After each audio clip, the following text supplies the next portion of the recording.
Hi guys! For the next 2 days, I'm going to spend it here in a farm in Sibonga. Our friends invited us over to spend the weekend with them. And we're also very excited to be here because it's also a challenge because the farm does not have a signal. So for the next 2 days, we're going to be off grid. We're going to enjoy nature as it is, enjoy each other's company without the internet. So join us. I'm gonna show you um, what we can do in the farm, like take care of some animals, do some farming, and enjoy the nature at its best. So join me as my best friend and I enjoy the next 2 days here in Cebu South.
Pasensya na kung papatulugin na muna ang pusong napagod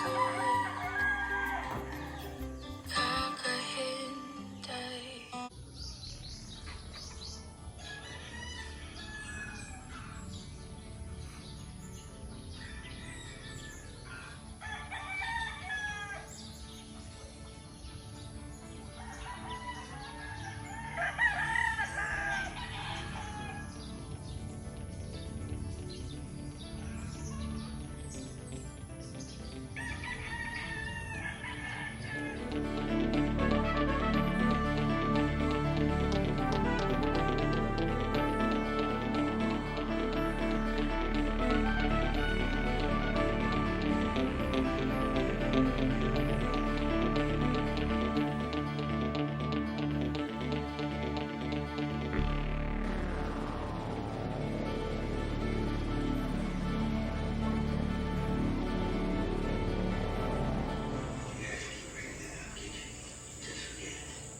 Good morning.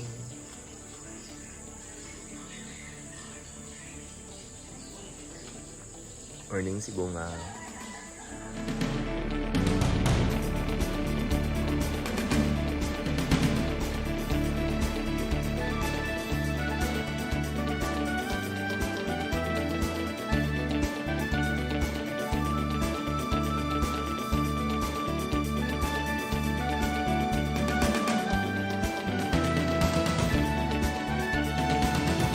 That's it, guys.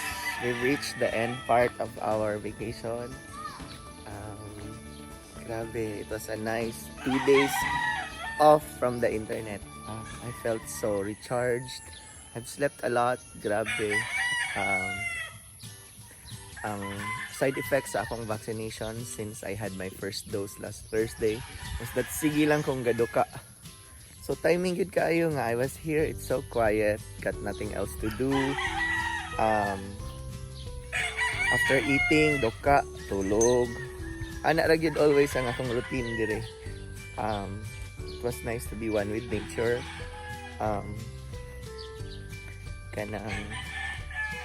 It was a much needed also break for me from the internet. And yun, I was able to recharge. So as we get back to the city, I'm ready, I'm energized. Go back, balik na sad to hustle. So weekend's over tomorrow, trabaho na sad, but okay ra. So see you again next time. I hope you enjoyed the video. I hope you enjoyed life in the farm. So next time again, join me. Thank you, bye.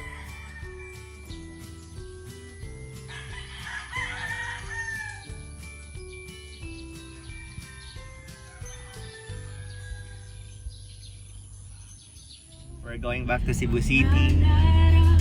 See you all later for the live 8 o'clock. See you guys.